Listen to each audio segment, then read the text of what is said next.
tenemos en realidad noticias que no habíamos tenido en décadas, pero déjenme decirles, aquí está ya Jaime Hernández, que seguramente lo despertó temprano Brian Berto. ¿Por qué no lo saludamos? Jaime, ¿cómo estás? Buenos días. Te vi ayer en tu especial y a propósito de eso estaba platicando esta mañana. Te vi en tu especial sobre Beatriz Gutiérrez Müller. Ah, Jaime, Beatriz, como Andrés Manuel López Beltrán, como el presidente López Obrador, van a ser objetivos de ataques. Están primero, bueno, porque te escuché ayer por la tarde en tu especial, en No Apto para Cínicos, este, ¿qué hacemos o qué va a pasar con Beatriz Gutiérrez Müller? Sí, yo recordaba que hace ya, hacia fines de, no, a comienzos de los 90, en España había un programa que se llamaba ¿Quién sabe dónde, no? ¿Quién sabe dónde? Que un poco era casi metafóricamente iba sobre los pasos de la busca de Telémaco, de su padre Ulises, ¿no? Cuando Ulises, el rey de Ítaca, abandona y deja a Penélope en la isla. Entonces el hijo de Ulises se lanza a la búsqueda de su padre, y a partir de la Odisea, de la obra de Homero, en España se les ocurrió crear un programa que se llamaba ¿Quién sabe dónde? ¿No? Y era una época en donde España había una crisis de desapariciones, de asesinatos, como ocurrió en México. ¿Te acuerdas esa época tan de zozobra, tan oscura en México, llena de extorsiones, de secuestros, de asesinatos? En España igual. Bueno, el caso es que surge este programa que demostró ser uno de los programas con mayor audiencia porque el morbo, las ganas de saber qué pasaba con la gente, muchas veces desaparecía y regresaba décadas después. Por ejemplo, el caso de las chicas que tenían embarazos no deseados, o el caso de jóvenes que huían de su casa porque no soportaban a este patriarcado de los padres que les imponían que estudiaran abogacía o medicina, y ellos no querían y se largaban. O el caso de los muchos españoles que durante la década de los 60 y 70, durante la era franquista, España estaba francamente en una situación económica muy jodida. Entonces emigraron, los españoles emigraron hacia Francia, hacia Bruselas, hacia Alemania, hacia América Latina. Entonces este programa de quién sabe dónde se dedicaba a ir tras la pista de esta gente que había abandonado el país, ¿no? Entonces, esta fascinación, este morbo por saber quién sabe dónde está tal persona, ha resucitado en España, ¿no? Y ahora escritores como Arturo Pérez Reverte está a partir de notas o columnas del diario ABC, que es un diario conservador promonárquico, se ha lanzado a la tarea de saber dónde está Beatriz Gutiérrez Müller, dónde está su hijo, dónde está, qué va a ser de ellos, cómo es posible que ella, la mujer que contribuyó a atizar el debate para que López Obrador le pidiera perdón a España, cómo es posible que esta mujer ahora se vaya y se refugie o encuentre residencia en España. Y por cierto, todo esto sin que la propia Beatriz Gutiérrez Müller haya dicho ni una sola palabra. ¿eh? Yo creo que Beatriz Gutiérrez Müller tiene todo el derecho del mundo, primero, a su privacidad y a hacer lo que se le pegue la gana. Acuérdense que ella, sobre todo, sufrió mucho las campañas de bullying contra su hijo. Todo el mundo se metió contra Jesús Ernesto, todo el mundo le decían el chocoflán, le decían de todo, le criticaban que tuviera unos tenis nuevos, le criticaban que se fuera de vacaciones a Londres. Y Beatriz Gutiérrez Müller tiene todo el derecho de defender a su hijo como leona. Y si España es el lugar indicado, porque a lo mejor ella va a culminar sus investigaciones sobre, porque tú sabes que ella elaboró una tesis sobre Bernal Díaz del Castillo, sobre el encuentro entre dos mundos, y es posible que ella, porque ella no ha dicho nada, pero es posible, estoy aquí especulando, es posible que ella haya decidido irse a España para terminar con esta investigación y al mismo tiempo proteger a su hijo, ¿no? Salvaguardar a su hijo. Pero en España, la derecha mostrenca, rabiosa, casposa, que encabezan el ABC y gentes como Arturo Pérez Reverte no se lo perdonan. No se lo perdonan porque ¿cómo se lo van a perdonar? Beatriz Gutiérrez Müller se atrevió a tocar a la monarquía, una sacrosanta institución en España, una monarquía corrupta, una monarquía que es un florero, básicamente, porque tú sabes que en España la monarquía, efectivamente, la jefatura de Estado recae sobre Felipe II, pero no tiene más atribuciones, no tiene más atribuciones, y además es una monarquía muy dañada, muy maltrecha por los escándalos de corrupción del padre, por los escándalos de deslealtad, infidelidad de la actual reina Leticia. Entonces, yo no entiendo estas ganas de lanzarse contra Beatriz Gutiérrez Müller y noto un dejo de un rabiosillo de la derecha española de revancha, de venganza contra Gutiérrez Müller para golpearla y así tratar de golpear a Andrés Manuel López Obrador. Cuánta miseria, querido amigo, cuánta miseria de verdad. Así, nada más recordarles que Jesús Ernesto López Müller, el López Gutiérrez, el hijo menor del presidente Andrés Manuel López Obrador, fue objeto y objetivo de múltiples ataques y críticas en redes sociales desde que era niño. Yo nunca vi un niño, un menor de edad, tan atacado, tan vilipendiado, tan vituperado como Jesús Ernesto, del apodo que quisieran. La verdad es que no les interesaba nada, nada. Así que había ataques de todo tipo en las redes sociales y lo metieron incluso a la narconarrativa. Pero para platicar esto y más cosas, tenemos ya también a Norman Pearl. Norman, ¿cómo estás? Qué bueno que te veniste uniformado con Jaime Hernández, sí. Se me olvida siempre que es de negro, pero bueno, yo amanezco colorido aquí en mi pueblo. Norman, ¿cómo estás? Buenos días. Buenos días, mi queridísimo Paco. Buenos días, maestro Jaime. Buenos días a toda la audiencia. Bueno, pues la verdad yo siempre he confesado que soy un admirador del maestro Jaime Hernández y pues quiero ser un poco como él y como no lo logro en otros sentidos, pues me basta con ir de negro, ¿no? Y ya, digo, pues, si voy de negro, alguna afinidad voy a poder mostrar públicamente, mi querido Paquito. Por osmosis se nos va a pegar la maestría de Jaime Hernández. Exactamente. Su sabiduría. Norman, Sí. campaña de hostigamiento contra Andrés Manuel López Beltrán. Carmen Aristegui da a conocer este fin de semana todos los gastos que hizo en Japón. Campaña de hostigamiento contra Beatriz Gutiérrez Müller. Eh, ¿Cómo lo analizamos, Norman? Mira, pues podríamos ir por partes. Creo que los dos temas son importantes y tienen una repercusión de carácter inclusive política y social. Miren, en el caso de Andy y su viaje a Japón con gastos extraordinarios, ¿no? Gasta en 15 días 177,000 pesos documentados, porque pues, eso ya no se puede negar, es algo que queda para el anecdotario.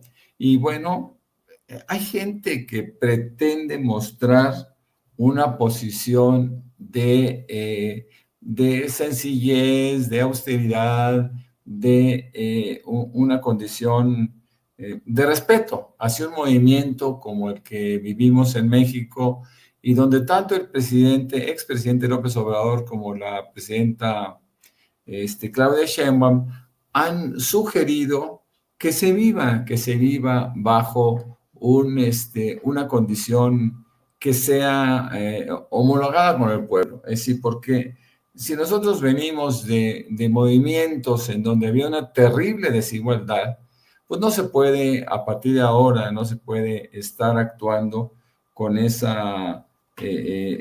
con esa demostración de abundancia, ¿no? Yo lo he dicho muchas veces y vamos, no es exactamente por querer lastimar a Fernández Noroña, por ejemplo, o a gente que de la noche a la mañana están buscando tener unas condiciones de vida muy superiores a las que vive en Puebla. Por ejemplo, miren, sin ir muy lejos, si ustedes buscan la cuenta de X, antes Twitter, de Evo Morales, es Evo es Pueblo. Y hay toda una campaña que echó a andar Noroña, que por cierto Noroña nunca ha sido muy creativo, siempre se fusila ideas, y toda la gente que sigue a Noroña en sus videocharlas, creo que tiene algo así, él dice que Noroña es pueblo. No, Noroña no es pueblo. O Noroña no quiere ser pueblo. A ver, si tú vas a Europa, a España, yo estuve recientemente de diciembre a febrero en España por razones de negocio y también familiares. Y ahorita explico por qué, con respecto a Beatriz Gutiérrez Müller. Si tú vas a España en un boleto bien conseguido, ¿no? Como seguramente lo pueden conseguir en el Senado, te cuesta 25,000 pesos, $1,200, $1,000, $1,300. Pero si tú vas en primera a España, te cuesta 100,000 pesos. 100,000 pesos. Oye, que descansas. Sí, es cierto. Sí, descansas más. Que es cómodo, sí, es agradable, sí. Tienes comida especial, tienes algunos vinos, en fin. Pero eso no es una demostración de que Noroña es pueblo. Cuando tú te encuentras, porque yo lo he hecho, a Noroña en restaurantes muy caros, tú dices, bueno, a ver, ¿por qué esa ostentación? No, porque más no está solo, va acompañado con gente que trabaja con él. Entonces tú dices, esto no puede ser, ¿no? Restaurantes de lujo, sales tú y tú pides tu coche y él pide un camionetón, ¿no? Todo el mundo le criticaba y dice, bueno, pues tengo derecho. Pues sí, es cierto. Tiene derecho, pero no es una forma de mostrar ni humildad, ni austeridad, ni nada que se le parezca. Y la gente que lo sigue lo pasa por alto, ¿no? Y bueno, él dice que lo paga con sus ingresos. No lo podría pagar con sus ingresos. Pero bueno, ¿cuál es la diferencia entre Andy López Beltrán o Andrés Manuel López Beltrán y Noroña? Que Andrés Manuel López Beltrán es empresario. Y un empresario exitoso, porque entiendo que lo son, él y sus hermanos, pues está en capacidad de pagar todo esto, sin ningún problema. Y si son lujos que ellos se quieren dar públicamente, pues estarán cuestionados sobre todo por el tema de carácter político y mediático. Porque Andy es el secretario de la organización de Morena, que insisto, es la secretaría más poderosa, mucho más que la presidencia y mucho más allá que la Secretaría General. El secretario de organización es el más poderoso, es el que más personal tiene, vamos, es poderosísimo. Tanto así que su vínculo con los 32 estados, con los comités ejecutivos estatales es total, es determinante. Ellos ponen candidatos o cuando menos aceptan a la gente que va a competir por Morena. Entonces, por favor, que no hagan eso, ¿no? Esas cosas no favorecen. Cuando yo pongo el ejemplo de Fernández Noroña, lo hago porque es el caso extremo. Es el caso extremo que un movimiento puede mostrar. Ahora, antes Fernández Noroña tenía pues el descargo de decir, bueno, no es de Morena, ¿no? Pero se acaba de hacer ya miembro de Morena. Entonces ya debe asumir una posición distinta, porque lo que ha hecho a mí me disgusta mucho. No tengo nada personalmente contra él, pero me disgusta que un político actúe de esa manera. Él ya es un político, es un legislador, siempre ha sido legislador, nunca ha tenido otro cargo, siempre ha sido legislador, lo hace muy bien, lo hemos dicho varias veces, es un gran tribuno, tiene un discurso muy hecho, lo maneja perfectamente bien, modula su voz, sabe de sus capacidades en el Congreso, pero Noroña no es pueblo, no de esa manera, ¿no? Y ya quiero insistir, esto lo saca de Evo es pueblo. Así que de repente digo, oye, pues me gusta eso, Evo es pueblo. Pues Noroña es pueblo, no, pues Noroña no es pueblo. Bueno, con respecto a algo, creo yo que más importante es el tema de Beatriz Gutiérrez Müller. Beatriz Gutiérrez Müller es española por herencia, por las dos vías, tanto por vía materna como por vía paterna, que son catalanes, ¿no?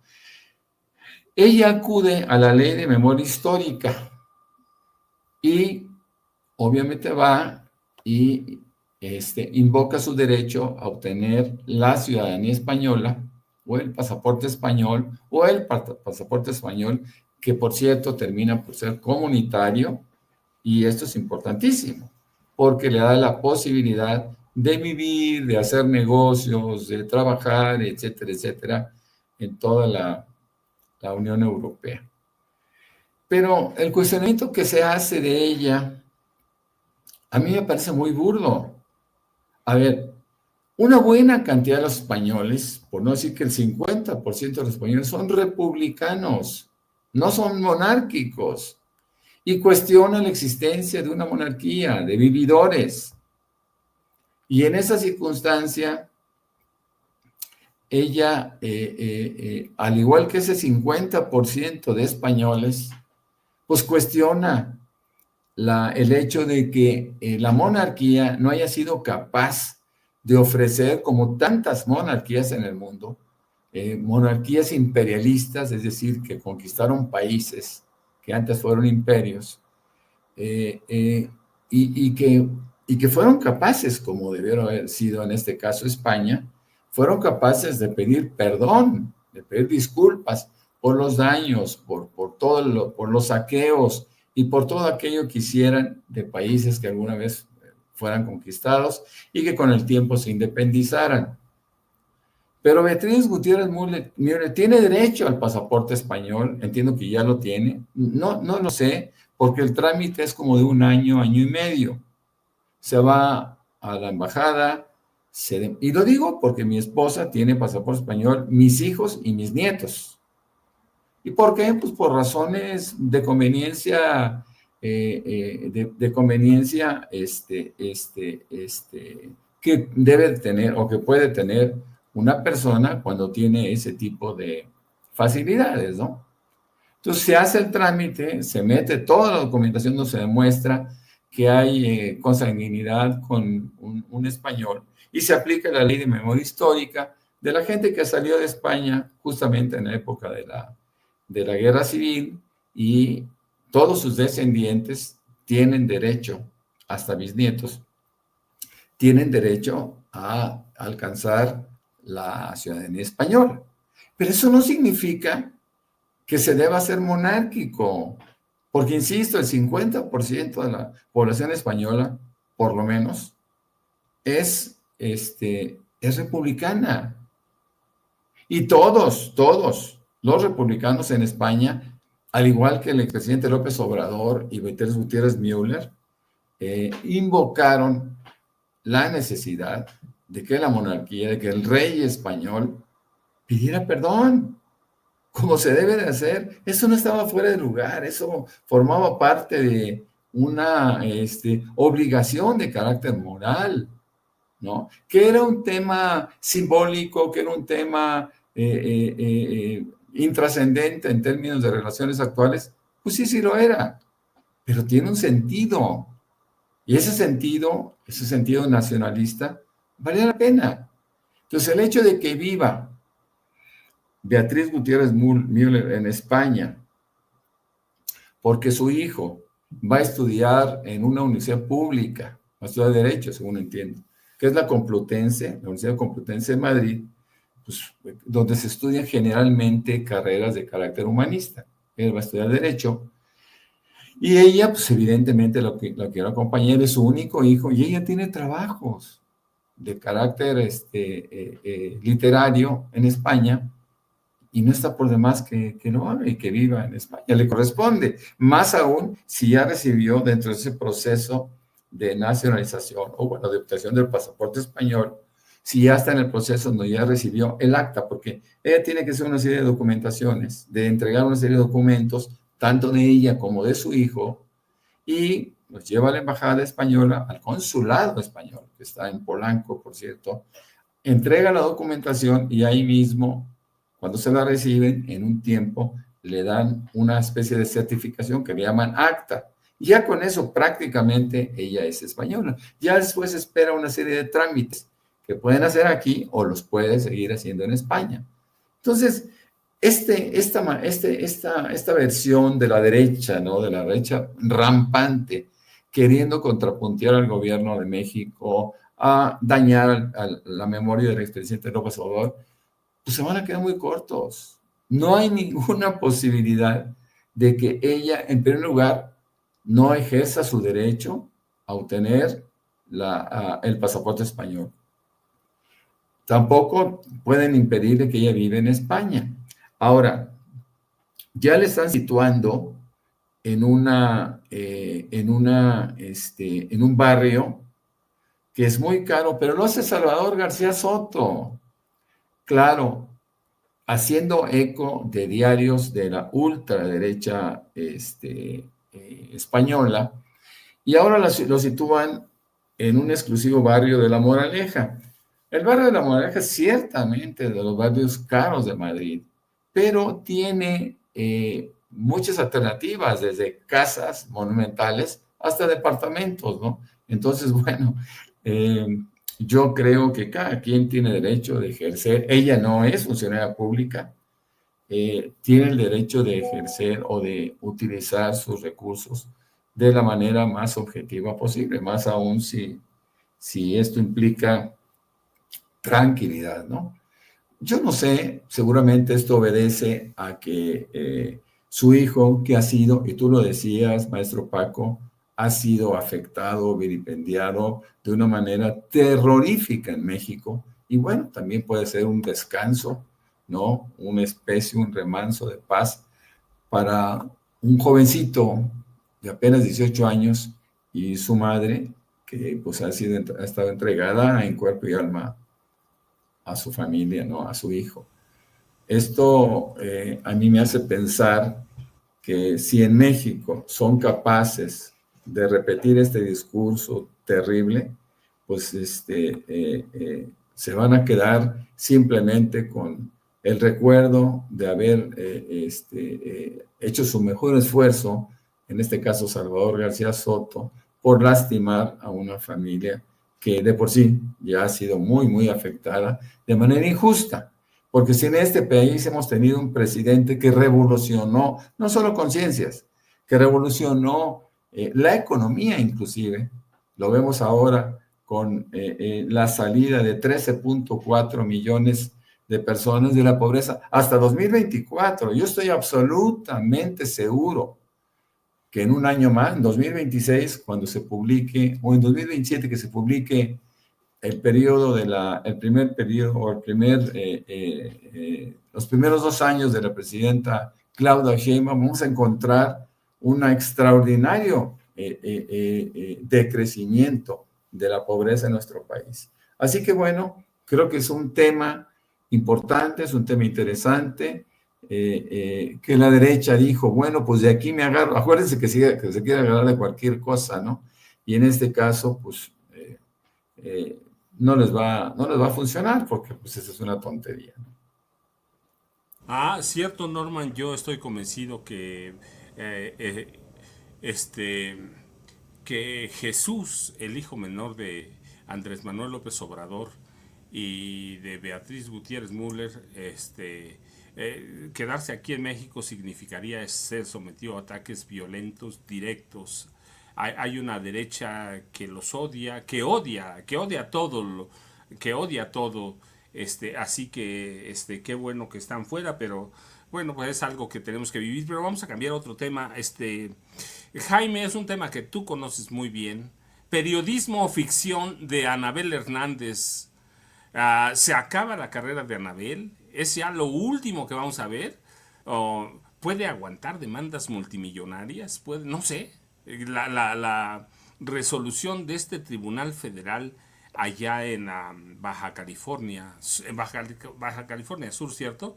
Este, le, pues no, es una pues es un revés gravísimo, serio, tener que darles derechos de réplica a cada una de las artistas en La Paz, Baja California Sur. Tener que dar derechos de réplicas y eso abre la puerta a demandas multimillonarias de algunas artistas o de otros personajes en otros libros, ¿no? Es Sí, periodismo de mentira, de ficción. Es una locura, ¿no? Anabel Hernández en este momento debe ser su vida una revolución.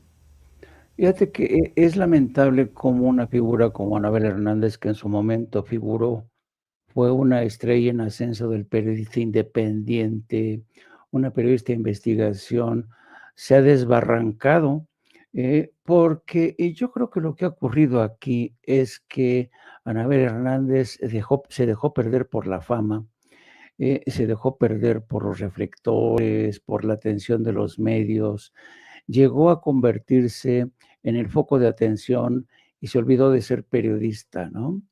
Pero además, yo creo que también Anabel Hernández cometió el error de dejarse utilizar por poderes fácticos que presumieron que la mejor forma de atacar al gobierno de la 4T era hacer uso de una periodista independiente, ¿no? Que es el mismo caso, guardando las distancias, de Carmen Aristegui, ¿no? Entonces, yo creo que en el caso de Anabel Hernández ha caído por el despeñadero, por la vanidad es tremenda, querido amigo, y pocos son los periodistas, además, que practican el viejo oficio del periodismo, que simplemente se reduce a separar el grano de la paja. Ese es nuestro oficio.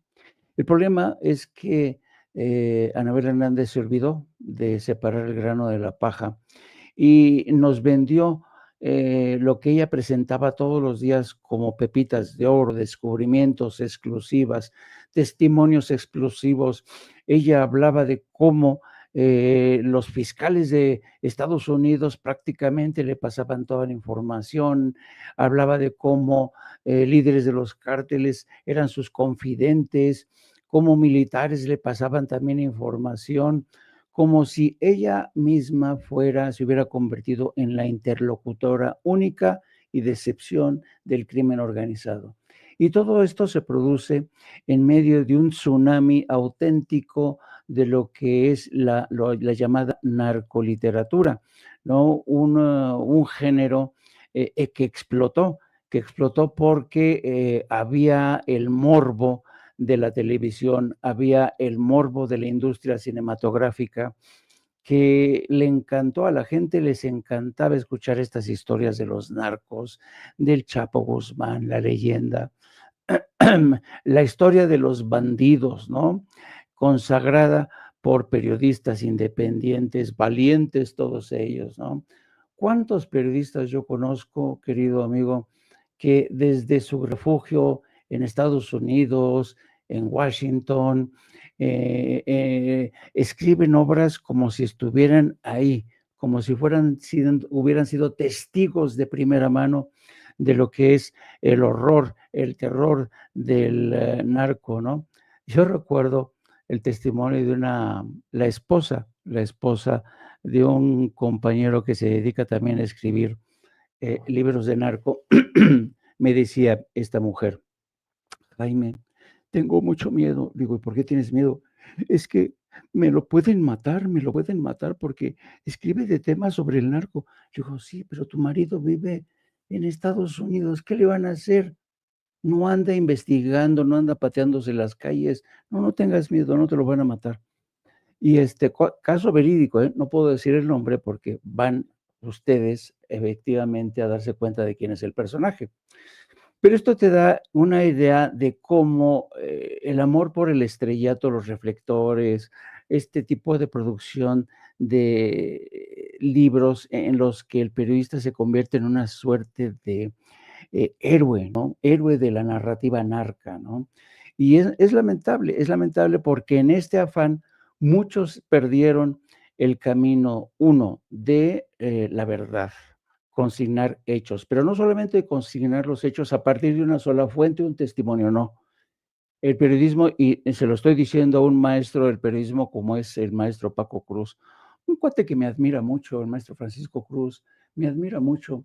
Y Francisco Cruz yo creo que es el único periodista en México realmente que se patea el terreno, que va ahí, investiga, platica con la gente, pepena documentos, es el viejo oficio que desafortunadamente unos descarriados malbarataron, porque yo recuerdo que uno de los afanes luego de escribir un libro del narco era, y este libro va a vender y me lo van a querer comprar en Hollywood, vas a ver, me lo van a querer comprar en Hollywood.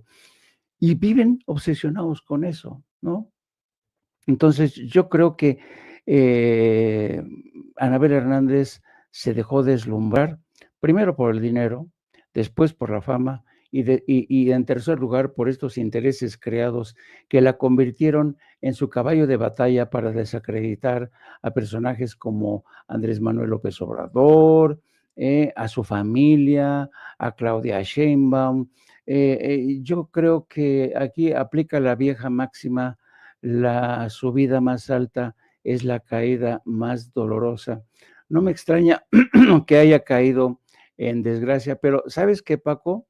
Hay mucha gente todavía que cree en el valor de esta mujer. Hay mucha gente que cree y que seguramente dirá que se le está tratando de forma injusta. Hay gente incluso que dirá que somos unos pinches envidiosos, ¿no?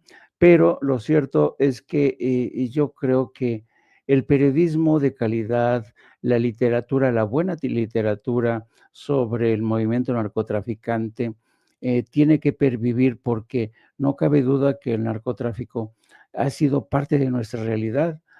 Tú más que nadie lo sabes, la narcopolítica ha sido parte de la realidad de la política mexicana desde la época tú lo has narrado, desde el presidente Abelardo Rodríguez. A todos nos consta cómo Carlos Salinas de Gortari, todo, el hermano de Carlos Salinas de Gortari, Ernesto Zedillo, su esposa con las revelaciones de César Gutiérrez. Yo recuerdo cuando el juicio contra Raúl Salinas de Gortari, ¿te acuerdas? Que tenía una enorme cantidad de dinero depositada en los bancos de Suiza que quería retirar su esposa. La De justicia dólares, suiza, Jaime. ajá, la justicia suiza inició una investigación y cuando terminó esta investigación dirigida por la fiscal Carla Del Ponte, recuerdo que me fui a Berna a platicar con el principal investigador de este caso, Raúl Salinas de Gortari, y nunca se me va a olvidar lo que me dijo este comisario. Me dijo, nunca en mi vida yo había aprendido tanto sobre el narco, sus implicaciones como con el poder político, como el hermano de de Carlos Salinas de Gortari estaba imitado y igualmente su hermano, cómo metieron en el ajo a elementos del ejército, todo, cómo se corrompió todo. Entonces, no me extraña que el narcotráfico siga perviviendo como narrativa de un régimen político que por fortuna quedó atrás, aunque la tentación sigue ahí, aunque sus efectos queden ahí, por culpa de personajes como Felipe Calderón, que desató una guerra que todo mundo sabe que una vez estallada la guerra que declaró Felipe Calderón, apaciguarla, sofocarla, va a tardar años.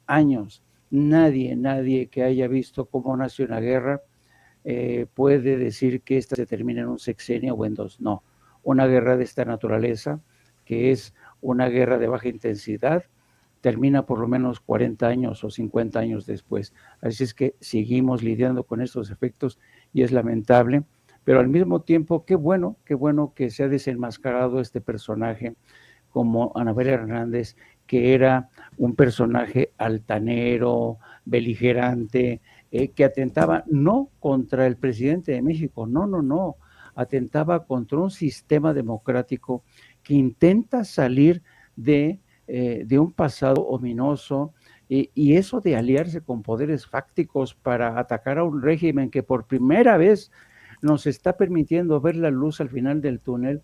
Yo creo que en buena medida aquí la vanidad de Anabel Hernández le ha costado muchísimo a ella. Qué bueno, francamente, yo creo que es un caso que tiene que servir de ejemplo a las futuras generaciones de periodistas, queridos amigos. Sí, yo estoy de acuerdo contigo, Jaime. Tiene que servir mucho de ejemplo y ahora todos los escritores, incluido yo, todos, tenemos que ser más cuidadosos porque la decisión de este tribunal colegiado en La Paz, en Baja California Sur, abre la puerta para demandar a cualquier escritor y está muy bien. Yo siempre lo he dicho, cuando escribo un libro, sé que como me pueden demandar, tengo que ser mucho más cuidadoso que todo mundo porque aguantar una demanda, además del desprestigio, implica dinero, pero Norman, las elecciones en Bolivia dejan una enseñanza amarga, terrible, que debe servir como una lección para México. Los aplastaron en las elecciones. ¿Cómo ves, Norma, en este caso? Fíjate que primero tenemos que manejar un contexto positivo. Es decir, ¿qué pasó? Durante la época de Evo Morales, en un periodo muy largo, el pueblo boliviano tuvo crecimientos impresionantes, ¿no? Su capacidad de consumo creció, por supuesto, el Producto Interno Bruto del país era mucho más alto, tuvieron derechos que parecían imposibles de adquirir y lo lograron gracias a los gobiernos populares de Evo Morales. Esto fue algo extraordinario. Sin embargo, como muchos líderes en el mundo, Evo Morales terminó por mostrar debilidades, ¿no? Él le gustaba casarse y tener novias de 13, de 14 años, 15 años, etcétera. Y esto implicaba, pues obviamente, un desprestigio terrible que no lo pudo superar. Después los tribunales lograron que él, que él ya no se pudiera presentar a ninguna otra elección, porque él ya había tenido varios mandatos y el tribunal decidió que ya no podía ser ni siquiera, ya no solo sucesivos, ya ni siquiera podía optar. Entonces, al bajarlo, empieza una lucha intestina entre Luis Arce, que es el presidente en turno todavía, por lo menos hasta octubre, y el mismo Evo Morales, y destrozan al MAS, que Movimiento Socialismo es un partido político, un movimiento interesantísimo, que bueno, ya llegó la presidenta. Seguramente ahora por la noche podemos platicar un poco más de este tema. Que tengan un buen día a todos. Fin de semana. Saludos.